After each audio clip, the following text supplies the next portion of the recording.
Sky 18 Bangla নিউজে আপনাদের সবাইকে স্বাগত জানাই আমি রাজশ্রী। এবারে দেখে নিচ্ছি আজকের বিস্তারিত সংবাদ। প্রতি বছরের ন্যায় এবারও করিমগঞ্জের সম্পূর্ণ নারী সংস্থার উদ্যোগে পিঠাপুলি মেলা অর্থাৎ যার নাম দেওয়া হয়েছে পৌষ পার্বণ মেলা আজ থেকে আনুষ্ঠানিকভাবে আরম্ভ হলো করিমগঞ্জ মহাবিদ্যালয়ের খেলার মাঠে। প্রদীপ প্রজ্বলনের মাধ্যমে পৌষ পার্বণ মেলার শুভ উদ্বোধন হয় আজ সন্ধ্যায়। মেলার পাশাপাশি রয়েছে প্রতিদিন সাংস্কৃতিক অনুষ্ঠান।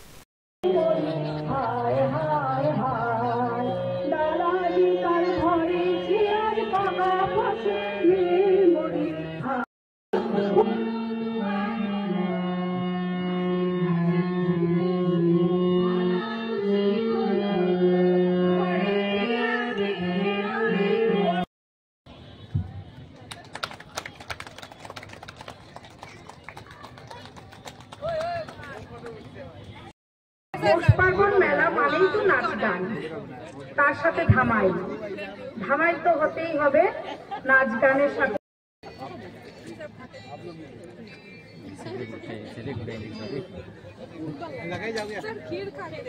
তো আমাদের উদ্বোধন অনুষ্ঠান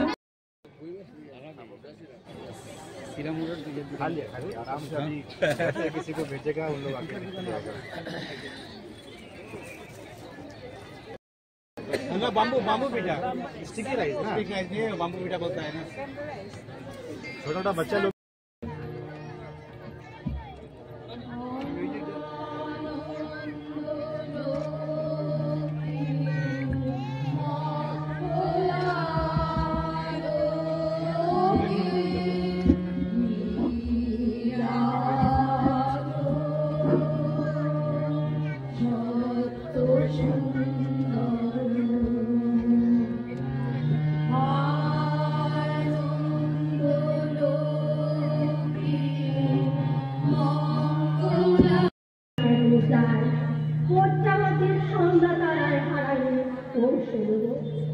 এক বছরের প্রাণী স্পর্শের গানের আয়ুক্ষয় পাকা গানের বিদায়ের নূতন আশার পর পৌঁছেল শুকনো নিশার চাদর ছাড়া তুই বিদায় শরীর ঠান্ডা বলার সুর উঠো পথি যাবি অনেক কালো চোখে করুণ চাওয়া ছাড়ায় পৌঁছেল আয় চলে আয় আয় আয় পৌষ চলে ডাক দিয়েছি আয় চলে আয় আয় আয়। একটি কথা বলছি, আমাদের এই সম্পূর্ণ নারী সংস্থা 2019 সন থেকে আমরা এটা আমাদের এই সংস্থা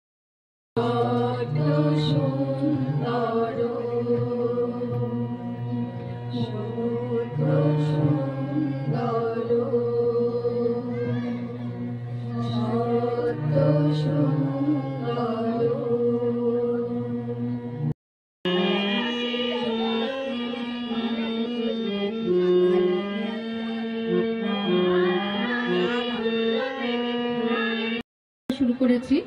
পরে 2020 সন থেকেই আমাদের এই পৌষ পার্বণ মেলা আমরা অনুষ্ঠান করে আসছি। সবার চাইতে আমাদের সঙ্গে যারা আমাদের সঙ্গে সবসময় কোঅপারেট করে আসছেন, যারা নারীরা এত সুন্দর সুন্দর ভালো ভালো পিঠা করে নিয়ে এসছেন, তারা সবাইকে ধন্যবাদ জানাচ্ছি। আমাদের এই সম্পূর্ণ নারী সংস্থাতে এসে আপনারা পিঠে পুলির আয়োজন করেছেন বা উৎসাহ আমাদেরকে এত উৎসাহ দেন আপনারা, সত্যি আমরা অত্যন্ত কৃতজ্ঞ আপনাদের কাছে। আর এবছর তো আরো আনন্দের ব্যাপার, অনেক অনেক জুড়ে গেছেন আমাদের সাথে এসে, অত্যন্ত আনন্দের ব্যাপার। সেটাই বোধহয় আমাদের সম্পূর্ণ নারী সংস্থার কিছুটা আমরা লোকের কাছে পৌঁছতে পারছি। আর প্রথমে আমাদের এই অনুষ্ঠানে এখন প্রদীপ প্রজ্বলন হবে, তারপরেই আমাদের একটা করে একটা অনুষ্ঠান শুরু হবে। অসমীয়া লোকেদের পবিত্র উৎসব বিহু, ভোগালী বিহু উদযাপন করবেন অসমীয়া লোকেরা। মধ্যে মাত্র কয়েকদিন বাকি রয়েছে ভোগালী বিহুর জন্য। অসমের বিভিন্ন প্রান্তের সাথে করিমগঞ্জ জেলায় বিহুর জন্য প্রস্তুতি চালাচ্ছে অসমিয়া লোকেরা। ভোগালী বিহুর জন্য মেঝে ঘর নির্মাণের কাজে ব্যস্ত হয়েছেন বরাকের অসমিয়া লোকেরা। করিমগঞ্জ জেলার বদরপুর সমষ্টির ঘিলাইজান গ্রামের ভোগালী বিহুর প্রস্তুতির সমগ্র দৃশ্য উঠে আসলো আমাদের ক্যামেরায়।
যেহেতু বহুতে ভাবিব পাৰে বৰাক উপত্যকাত ভোগালী বিহু উদযাপন নহয়, কিন্তু ব্ৰহ্মপুত্ৰ উপত্যকাৰ লগতে খোজে খোজ মিলাই আমিও প্ৰতি বছৰেই প্ৰায় 200-250 বছৰৰ আগৰে পৰা ইয়াত ভোগালী বিহু উদযাপন হৈ আছে আৰু ব্যতিক্ৰম নহয় এই বছৰো আমি প্ৰতি বছৰৰ দৰে ভোগালী বিহুটো আমাৰ বিভিন্ন ভাষা-ভাষী জাতি জনগোষ্ঠী আৰু বিভিন্ন ধৰ্মৰ লোকসকলৰ লগত একেলগে খোজ মিলাই আমি সম্প্ৰীতিৰ এনাজৰীৰে এই ভোগালী বিহুটো এইবাৰো উদযাপন কৰিম বুলি ভাবিছোঁ। মই অসমবাসী ৰাইজলৈ আগন্তুক ভোগালী বিহুৰ আন্তৰিক শুভেচ্ছা জ্ঞাপন কৰিছোঁ আৰু আমি ঘিলাইজান ৰাইজে প্ৰায় 20-25 দিন মানৰ পৰা আমি ভেলাঘৰ সজা কাম হাতত লৈছিলোঁ আৰু আজি প্ৰায় বিহুলৈ বুলি 2টা দিন থাকোঁতে আমাৰ 80% কাম সম্পূৰ্ণ হৈছে আৰু 2টা দিনৰ ভিতৰত উৰুকা নিশালৈকে আমাৰ কাম সম্পূৰ্ণ হৈ উঠিব আৰু বৰ্তমান আমি উৰুকা নিশা একেলগে গাঁওবাসীয়ে এসাঁজ খাম বুলি ভাবিছোঁ। লগতে হাঁহে কোমোৰাই আৰু বিভিন্ন খাদ্য সম্ভাৰ থাকিব, লগতে পিঠা পনা সকলো থাকিব। কংগ্রেস নেতার সুইমিং পুলে কর্মরত যুবতীকে ভিন্ন ধর্মীয় যুবক পালিয়ে নিয়ে যাওয়ার ঘটনাকে কেন্দ্র করে শিলচরে তীব্র চাঞ্চল্য সৃষ্টি হয়েছে।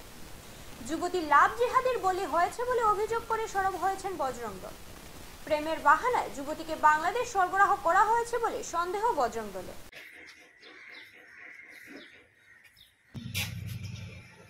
শনিবারে রাত্রে আমার মেয়ে আমারে কইছে আমার এরকম একটা ছেলে আমার ব্যাকমেল করে, সুইমিং এর লাগা খাটের দোকানে একটা ছেলে আমার ব্যাকমেল করে, আমার ফটো করে সোশ্যাল মিডিয়ায় করব, সারি দিব। ছেলেটা আমার ধমকি দেয় যে আজকে বারইতে না, রবিবারে বার হইতে না, সোমবারে তো তোর বোনটা লইয়া স্কুলে যাইবে, বার হইবে, তে তো তোরে পাইম। আমি কাজও বার হয়েছি, বারোনির পরে ছেলেটাও আমার আটকাইছে, কইছে তোমার মেয়ের ফটো আছে আমার কাছে, আমি ভাইরাল করে দিম। আমার মেয়েরে কোনো ছেলে বিয়া করতো না, আর কোনো দিন আমিও নিতাম না, আমার এরকম কইলো। আমি ঘরও গেছি, ঘরও যাওয়ার পরে আমি কইলাম ছেলে একটা আমার আটকাই এরকম কইলো, তুই কিতা করছস? হওয়ার পরে তাই আমার লগে কোনো আওয়াজ দিছে না, আওয়াজ না দিয়া তাই কই বার হয়ে গেছে আমি জানিও না, আমি এখনো তাই খবর পাইছি না। ছেলেটা কইছে মুসলমান, তাই জানার পরে না করছে, পরেই তাইরে ব্ল্যাকমেল করা শুরু করছে, আগে তাই জানতো না। ছেলেটার বাড়ি হইল ত্রিপুরা, মাসির বাড়ি থেকে বড় হয়েছে, ছোটোর সময় কইছে মাসির বাড়ি বাংলাদেশ আইছে, ছেলেটার মেইন বাড়ি হইল বাংলাদেশ, এইখানে খাট মেস্তুরে কাজ করে।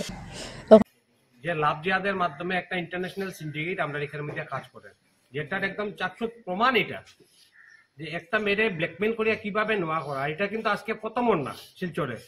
এর আগে 3-4টা ছেলেরা অ্যারেস্ট করা নিয়েছে, যারা মেয়েরারে একটা প্রথম হিন্দু নাম পরিচয় দেয়, হিন্দু পরিচয় দিয়া তারা মেয়েরার লগে একটা রিলেশনশিপে জড়ায়। রিলেশনশিপে জড়ানির পরে যখন মেয়েটা যখন আগাই যায়, তখন তারা বিভিন্ন ধরনের ফটো ভিডিও তারা নিজের কাছে রাখে, তারা ব্ল্যাকমেল করিয়া মেয়েরারে বাউন্ড করে যে তারা লোকে যাওয়ার লাগিয়া, নাইলে তারা বিভিন্ন ভাবে এরারে বাজেভাবে ইউটিলাইজ করা হয়। শিলচর শহরে আপনারা পুলিশের জিজ্ঞেস এই মাসে কতটা হিন্দু মেয়ে গেছে মুসলিম ছেলের লোকে, পুলিশ ডিপার্টমেন্টের ভিতরে লাভ জিহাদ চলে। এইগুলা সাধারণ ঘটনা না। আজকে একটা ছেলে বাংলাদেশ থেকে এখানে আইলো, তার কোনো আইডেন্টিটি ভেরিফিকেশন হন না, কোনো কিছু হন না, ধুবড়ি নোয়াগাঁও থেকে হরে মানুষ আইয়া শিলচরের মধ্যে ঢুকিয়া মিস্ত্রির কাজ করে, রবি মাস্টার করিয়া হেয়ার ফ্যাক্টরিতে কাজ করে ছেলেটা। আর এখানে আছে শামসুর করে একজন মানুষ, শুনছি কংগ্রেসের ভালো লিডারও। আর এখানে একটা সুইমিং পুল খুলছে, আপনারা চিন্তা করবা জিনিসটা, এখানে একটা সুইমিং পুল খুলছে। এই সুইমিং পুল মেয়েটারে প্রথম চাকরি দেওয়া হয়েছে মেয়েটারে, আর ছেলেটা এই কাঠের দোকানে চাকরি করে। ছেলেটা অরিজিনালি মূলত বাংলাদেশের বাসিন্দা, জিম শিখায়। আর আবারও বিলাসী গাড়িতে বার্মিজ সুপারি সরবরাহ করার চেষ্টা। কাছাড়ের গুমরায় বার্মিজ সুপারি ভর্তি গাড়ি জব্দ করল কাছাড়ের পুলিশ, গ্রেফতার এক সরবরাহকারী। বন্ধ করো, বন্ধ করো, করো করো করো করো করো বন্ধ করো। ওই যে দেখা দেখি আরো পড়ি আছে, কোনখানে পড়ি আছে? জাজনাতে পড়ি আছে। দেখো অবস্থা, এ বকো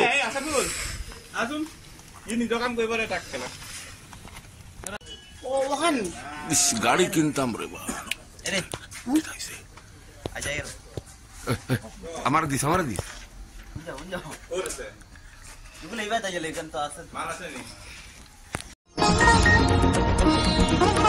নিয়ে নিচ্ছি ছোট্ট একটা বিজ্ঞাপন বিরতি, সঙ্গে থাকুন। শোনো শোনো ভোজন রসিক, শোনো মন দিয়া, ঝাঁঝের স্বাদে রান্না করো লং তরাই দিয়া। ইলিশ সর্ষে পোস্ত বাটা যেমন ইচ্ছে নাও, মালাই চিংড়ি মাংস কষা চেটে পুটে খাও, আহা চেটে পুটে খাও, আহা চেটে পুটে খাও। লং তরাই কাচ্চি ঘানির সর্ষে তেলে টেস্ট, যে খাবে সেই বলবে লং তরাই বেশ। লং তরাই সর্ষের তেল, ঝাঁঝে স্বাদে তোমাকে চাই। আহা লং তরাই বেশ, আহা লং তরাই বেশ। স্বাস্থ্য পরিষেবা ক্ষেত্রে করিমগঞ্জ মা তারা হেলথ কেয়ার বিশেষভাবে সুনাম রয়েছে। দক্ষ চিকিৎসকদের নিয়ে এনে রোগীদের চিকিৎসা সেবায় রত প্রতিষ্ঠান কর্তৃপক্ষ। চিকিৎসা সেবায় যারা থাকেন তাদের মধ্যে ডক্টর জি.কে. চক্রবর্তী, ফিজিশিয়ান ও chest specialist, doctor Ajay Deshmukh, medicine specialist ও cardiologist, doctor Anshuman Bhattacharya, MD skin specialist, cosmetic dermato surgeon, doctor Tapas Pal, medicine specialist, doctor Sumit Deb, neuro surgeon, doctor Nazam Tapadar, oral ও dental surgeon, doctor Suman Baidya, শিশু বিশেষজ্ঞ, ডক্টর মোস্তাকিম আহমেদ মজুমদার, নেফ্রোলজি ও kidney specialist, doctor Ujjwal Gogoi, diabetes ও thyroid বিশেষজ্ঞ, doctor Ajay Deshmukh, হৃদরোগ বিশেষজ্ঞ, doctor Ahmed Saifuddin, অস্থিরোগ বিশেষজ্ঞ। ওনারা চিকিৎসক রয়েছেন। এছাড়াও সব ধরনের ঔষধ পাওয়ার ব্যবস্থাও রয়েছে। রক্ত, কফ, মলমূত্র, কম্পিউটার পদ্ধতির সাহায্যে পরীক্ষা সহ sonography, echocardiography, ECG, digital X-ray, colour doppler ইত্যাদি অত্যাধুনিকভাবে পরীক্ষা করা হয়। তাই আর সময় নষ্ট না করে অগ্রিম বুকিং এর জন্য যোগাযোগ করুন মেসার্স মা তারা health care, Laxmibazar road, Karimganj, Celtex কার্যালয়ের নিকটে।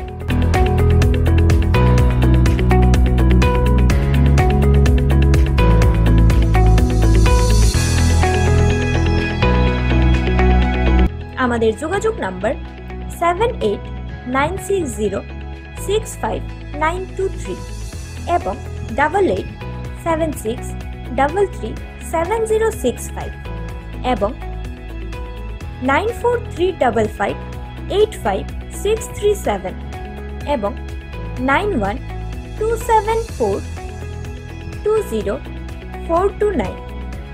রোগীদের সন্তুষ্টি আমাদের পরম তৃপ্তি।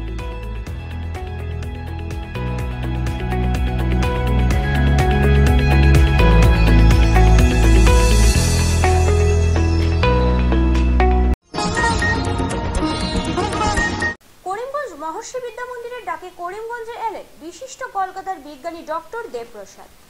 করিমগঞ্জে উনার আগমনকে ঘিরে করিমগঞ্জ মহর্ষি বিদ্যা মন্দির উনাকে নিয়ে এক আলোচনা সভা আয়োজন করে।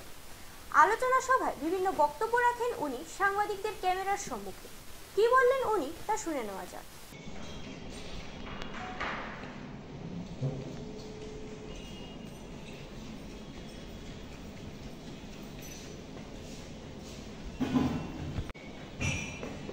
শুভ সন্ধ্যা সবাইকে।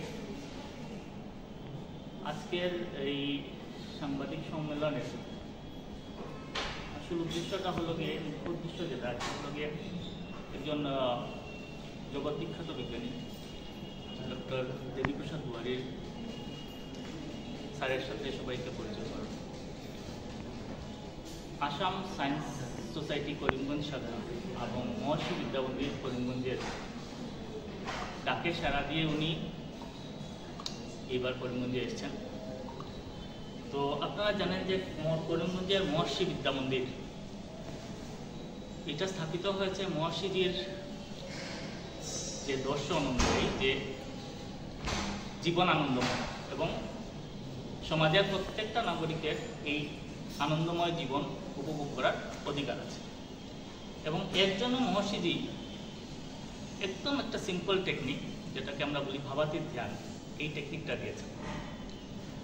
মহর্ষি স্কুলের প্রত্যেকটা ছাত্রছাত্রী, অভিভাবকগণ এই সিদ্ধান্তটা, এই টেকনিকটা ওরা প্র্যাকটিস করে সব।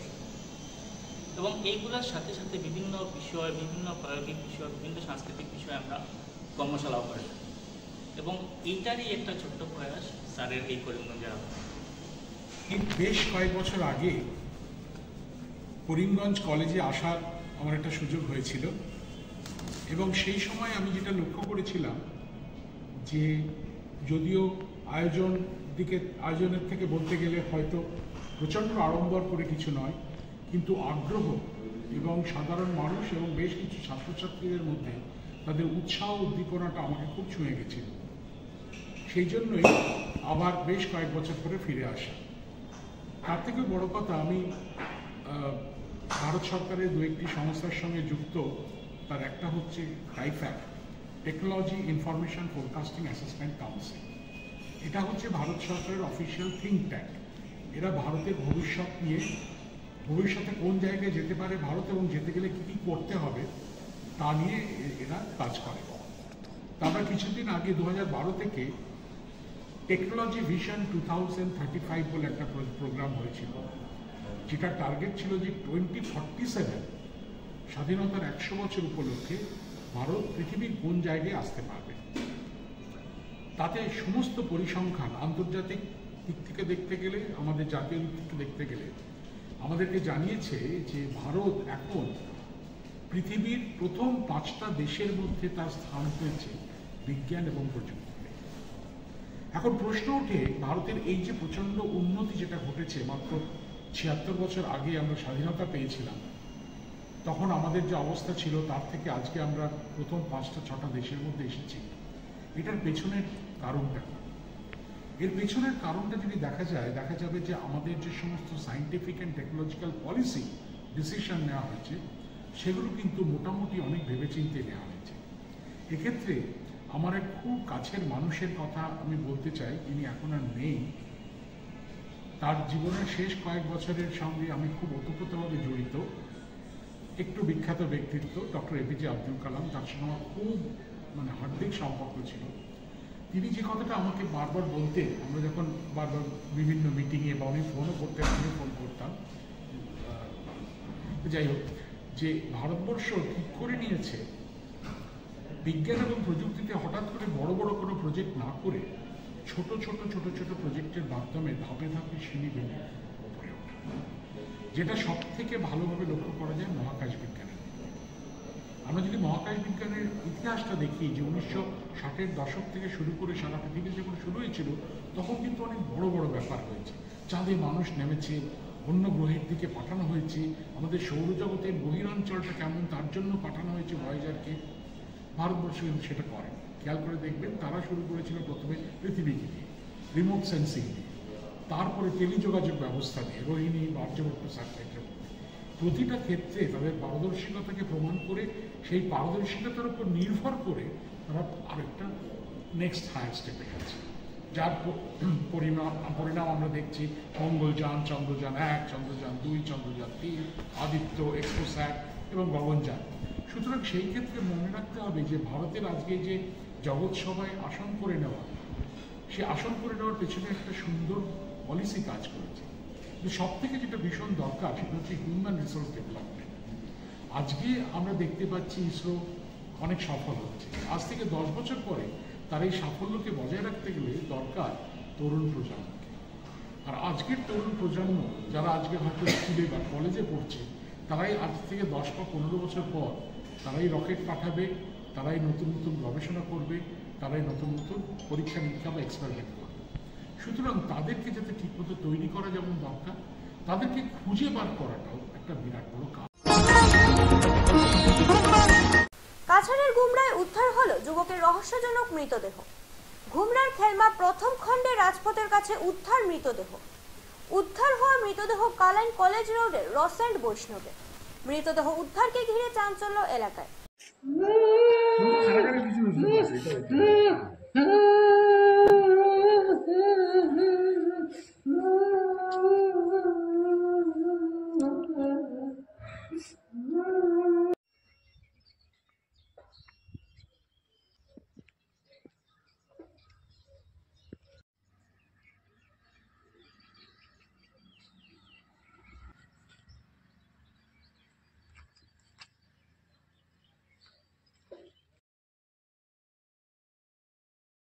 রথীন্দ্র বৈষ্ণব নামে একটা ছেলে, তারা আগে সনবিল ছিল, বর্তমানে খালাইন ব্রাহ্মণ গ্রামের বাসিন্দা। এভাবে পরিকল্পিতভাবে হত্যা করা হয়েছে। এইভাবে যদি হত্যা করে, তাহলে যেমন এরিয়ার পরিবেশ নষ্ট হইব, মা বাবার কোল খালি হইব। আমার প্রশাসনের একটা দাবি রইল যে এই দুষ্কৃতীরা যেন অতি সত্বর না দিলে, যেমন এরিয়ার পরিবেশ নষ্ট হইব এমন দুষ্কৃতীরা মাথা যারা দিয়ে উঠব। তো আমার দাবি রইল যে যেভাবে এটা অতি সত্বর দুষ্কৃতীরা ধরিয়া যাতে উপযুক্ত শাস্তি দেওয়া হয়। এরিয়ার যেমন পরিবেশ নষ্ট হইব, মা বাবার কুলও খালি হইতো না, এই আশাটাকে রাখছি। কাঁঠালতলী কাণ্ডের খোঁজ নিলেন বিধায়ক Siddique Ahmed. Hit and run আইনের বিরুদ্ধে গত শুক্রবার পাথারকান্দির কাঁঠালতলীতে সংঘটিত ও প্রত্যাশিত লঙ্কাকাণ্ডের খোঁজ নিলেন দক্ষিণ করিমগঞ্জের বিধায়ক অথবা প্রাক্তন মন্ত্রী সিদ্দিক আহমেদ। জুম করে দেখা তাই লইবি, এটা তো ভিডিও করা হইতে লাগবে স্যার। নাই কোনো ভিডিও তো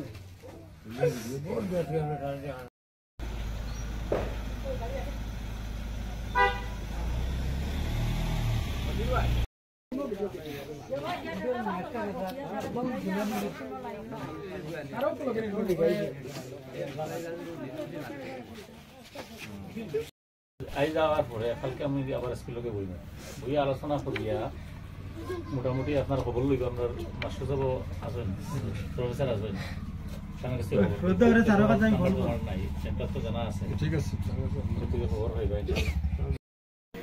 বিকাল অনুমান 6 ঘটিকার সময় আমি কাটলতলি এলাকায় প্রথমে আসলাম। কুর্তি, কাটলতলি এবং আরো একটা বাজারে সমস্ত এলাকা পরিদর্শন করলাম এবং গত 4-5 দিন আগে সমগ্র ভারতবর্ষ বন্ধ উপলক্ষে যে ঘটনা ঘটেছে কাটলতলিতে, একজন পুলিশ আধিকারিককে কিছু আমি বলবো দুষ্কৃতকারী যারা যে ঘটনা করেছে, ওনার নেম প্লেটটা পর্যন্ত ছিঁড়ে ফেলেছে। এটা অত্যন্ত নিন্দাজনক ঘটনা, কারণ পুলিশ প্রশাসন, আমি যেটা এখানে এসে খবর পেলাম যে পুলিশের কোনো দোষ ছিল না। একজন বৃদ্ধ মানুষ হঠাৎ মানে পড়ে যাওয়ায় মানুষ পুলিশের বন্ধের সময় পুলিশের বাঁশির আওয়াজ শুনে যখন দৌড় দিচ্ছিল, তখন একজন মানুষ পড়ে গিয়ে তার মাথাটা ফেটে গেল এবং তার সেই ঘটনাকে কেন্দ্র করে যে ঘটনা ঘটল, একজন পুলিশ অধিকারিককে যেভাবে ওনার প্রতি খারাপ ব্যবহার করা হলো, তার জন্য আমরা নিন্দা জানাই। কিন্তু সাথে সাথে আজকে যারা প্রকৃত দোষী তারা অ্যারেস্ট হোক, কোনো কথা নেই। আমি গত 2-3 দিন থেকে আমাদের করিমগঞ্জের এসপি সাহেবের সাথে আমি আলোচনা করেছি। উনি বলেছেন যে যারা প্রকৃত দোষী তারা যদি সারেন্ডার করে তাহলে এটা মানে উনি চালান দিয়ে দেবেন এবং এই অঞ্চলও শান্ত হবে। তো সেই হিসাবে আমিও এসেছি এখানে খোঁজ খবর নিতে এখানে এসেছি, কারণ এই অঞ্চলের যারা নিরীহ মানুষ তারাও ক্ষতিগ্রস্ত হচ্ছেন। অনেকে ঘরবাড়ি ছেড়ে পালিয়ে যাচ্ছেন এবং এখানে যে 144 দেওয়া হয়েছে, সেই 144 দেওয়াতে কিছু মানুষ ক্ষতিগ্রস্ত হয়েছেন, এরিয়ার নিরীহ মানুষগুলোও ক্ষতিগ্রস্ত হচ্ছেন। সুতরাং আমি আগামী করলো আবার আমি করিমগঞ্জের পুলিশ সুপারিনটেন্ডেন্টের সাথে আলোচনা করে আজকেও আমি 18 বাংলা নিউজ আজ এ পর্যন্ত। নমস্কার।